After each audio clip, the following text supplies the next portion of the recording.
तो आज हम समझेंगे रेस्पायरेशन क्या है।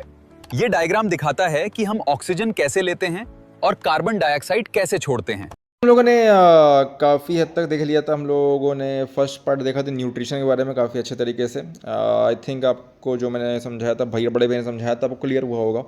आज हम लोग सेकंड पार्ट में जाते हैं, विच इज़ योर रेस्पिरेशन। ठीक है, so let's begin the topic. Energy निकलना माइनस पेज 9।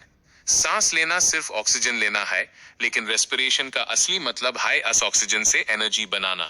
एरोबिक जो ऑक्सीजन के साथ हो ज्यादा एनर्जी बनती है, एनाएरोबिक जो ऑक्सीजन के बिना हो जैसे ईस्ट में अल्कोहल बनाना। मसल क्रैम्प्स जब हम बहुत तेज दौड़। बहुत इंपॉर्टेंट, ठीक है, ध्यान रखेंगे इसको। आप क्या क्या होते हैं एरोबिक होते हैं और क्या होते हैं एनारोबिक रेस्पिरेशन। दो टाइप के रेस्पिरेशन होते हैं आपके, क्या क्या aerobic respiration and anaerobic respiration. एक होता है एयर के साथ, ऑक्सीजन के साथ, और एक होता है एयर के बिना, ऑक्सीजन के बिना। ठीक है। होते हैं तो हम मसल्स में ऑक्सीजन कम हो जाती है और लैक्टिक एसिड बनने लगता है, जिस ये कभी आपने देख कभी आपने दौड़ा होगा, बहुत ज़्यादा वर्कआउट किया होगा, ठीक है, तो क्रैम्प्स हो जाता है, ठीक, काफ़ी ज़्यादा स्टार्ट हो जाते हैं बॉडी में, मसल में आप लोगों के। तो वो क्यों होता है बेसिकली? बिकॉज यहाँ पे समझिएगा क्या होता है वहाँ पे आपका, वहाँ पे बेसिकली हमारी body normally aerobic respiration work करती है, बट बिकॉज हम लोग ने कोई हैवी एक्सरसाइज कर डाली तो क्या बॉडी ने बहुत ज़्यादा ऑक्सीजन यूज़ कर डाला, तो फिर बॉडी के एनाएरोबिक रेस्पिरेशन करना स्टार्ट कर डालती है ना, जिससे जो ऑक्सीजन अवेलेबल रहता है अपने हर जगह पर, छोटे छोटे पार्ट में बोल सकते हैं, ठीक है, बॉडी के, तो वो मतलब क्या मसल्स में जो स्टोर रहते हैं बेसिकली, वो सारे ऑक्सीजन यूज़ होना स्टार्ट हो जाते हैं। एंड क्योंकि वहाँ पे ऑक्सीजन हट गया तो आपको क्रैम्प्स होना स्टार्ट हो जाता है। ठीक है, देखेंगे आप। से दर्द होता है। मेरा एक टेक्निकल सवाल, हमने पढ़ा कि स्मॉल इंटेस्टाइन में खाना अब्सॉर्ब होता है। क्या तुम बता सकते हो लिवर से निकलने वाला वो कौन सा लिक्विड है जो फैट्स चर्बी को तोड़ने में मदद करता है? 1 HCl acid, 2 bile juice, 3 saliva थूक। तो बताइए क्या इसका आंसर होना चाहिए।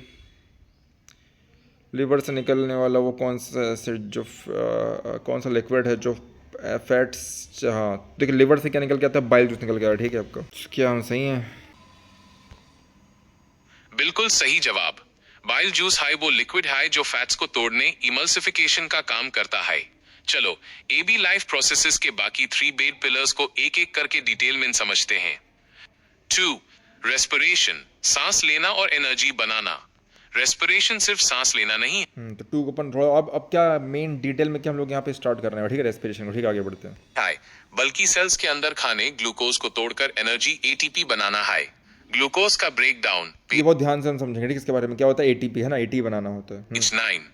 1 एरोबिक रेस्पिरेशन, ऑक्सीजन की प्रेजेंस मेन होता है। इसमें सबसे ज्यादा ये रिएक्शन बहुत इंपॉर्टेंट है, इसको आप याद रखेंगे, ठीक है। एनर्जी निकलती है।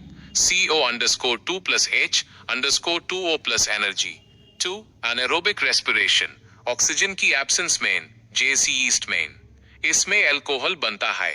3 लैक ऑफ ऑक्सीजन, जब हम बहुत एक्सरसाइज करते हैं तो मसल्स में ऑक्सीजन कम हो जाती है और लैक्टिक एसिड बनता है, जिससे मसल्स में क्रैम्प्स दाद होता है। अल्वियोली, हमारे लंग्स के अंदर गुब्बारे बलून्स जे स्ट्रक्चर्स होते हैं जो गैस एक्सचेंज करने के लिए बहुत सारी जगह सरफेस एरिया देते हैं। 3 ठीक है, तो ट्रांसपोर्टेशन, चीजों को इधर उधर ले जाना। तो ये हम पढ़ेंगे नेक्स्ट क्लास में। ओके, सो आई होप आपको रेस्पिरेशन क्लियर हुआ होगा, है ना।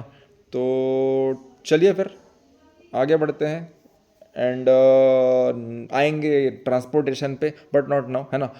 अगली क्लास में इसके बारे में और डिटेल में आपको बताता हूँ मैं, ठीक है। Thank you so much. तो इसी के साथ मई 14 डे 14 का अंत हुआ। आई होप आपको टॉपिक समझ में आया होगा रेस्पिरेशन का आज का। एंड हम लोग जो नेक्स्ट क्लास में पढ़ाने वाले हैं वो हम लोग होने वाले ट्रांसपोर्टेशन। तो रेडी रहेंगे पार्ट 3 के लिए।